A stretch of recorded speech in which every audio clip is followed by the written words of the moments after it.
Alright, something cool in our shop, because we're speaking safety now, because safety is important.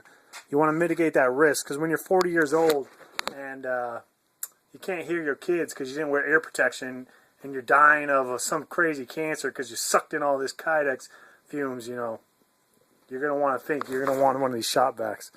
So it's interesting when I see people using like this, the belt sander, the grinder, and all this fine particles are going through there, and they're not wearing a mask.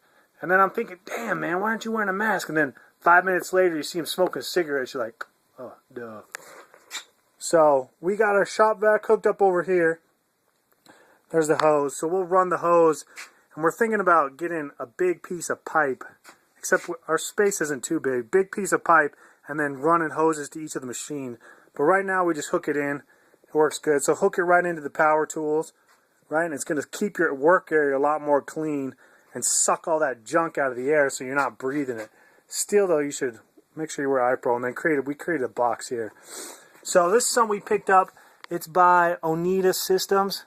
I saw them using them for a wood shop. Basically, it sucks all the crap in here and the big particles of dirt that would go in and jack up the filter on your shop vac. It's going to create a little cyclone in there, and then it doesn't come up into here. It just drops into the bucket. So you'll see this. There's some Kydex on the ground. We're going to suck it up. And then you can see it twirling around in there.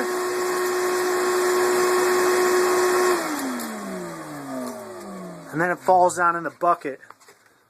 And you can see, and so instead of your shop vac filter being all jacked up, it goes into the bucket. Genius! So check them out. And safety. It's important.